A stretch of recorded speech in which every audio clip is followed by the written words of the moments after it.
There was once a digital island called Bytecoin, floating in the vast ocean of the internet. On Bytecoin, people didn't trade with shells or paper bills. They used something new: crypto coins. These weren't coins you could hold. They were digital, living in codes, blocks, and keys. At first, not everyone on Bytecoin trusted this system. Some thought, if I can't see my money, how do I know it's real? But over time, more islanders began using crypto coins to buy food, pay rent, and even tip their favorite digital artists.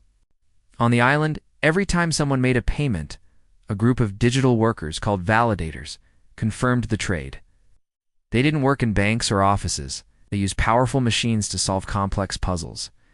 When they solved a puzzle, they added the payment to the public record, called the chain. It was like a giant book that everyone could read, but no one could erase. The system had rules. Only a certain number of new coins could be created. That way, coins stayed valuable. And no single person could control the coin or print more when they wanted to. One shopkeeper named Lonnie accepted only crypto coins. She liked how fast payments were. Customers scanned a code, and just like that, the money moved. No waiting for banks to open, no middlemen, fewer fees. But not all was perfect. One day, a group of tricksters created a fake version of Bytecoin called Bytecoin. It looked real, but it had no protection, no validators, and no chain. People lost money. After that, Bytecoin islanders became more careful, checking sources, securing passwords, and learning how scams worked. Then came the debate. Should Bytecoin be used for everything? Some elders worried. If a storm hits the internet, what happens to the coins? They asked. Others said our coins are safer than ever. No fire, flood, or thief can touch them if we protect our keys.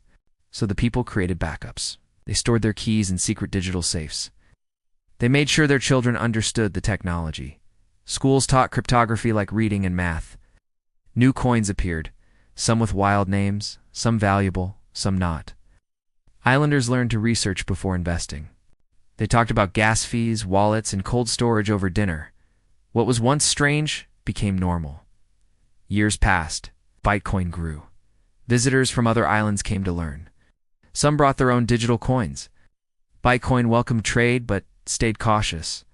Then one day a blackout hit the network. The chain paused. People waited. But because Bytecoin was decentralized, meaning no single point controlled it, the system recovered fast. Every copy of the chain helped rebuild the rest. That's when the islanders truly understood. Their system didn't depend on one building, one banker, or one ruler. It was shared, verified, and transparent. It wasn't perfect, but it was theirs. Bytecoin stood not just for digital money, but for digital trust. A community that agreed on value, not because they were told to, but because they chose to. And in the quiet glow of their devices, they knew one thing: the future of money wasn't gold or paper. It was code, trust, and the choices of the people.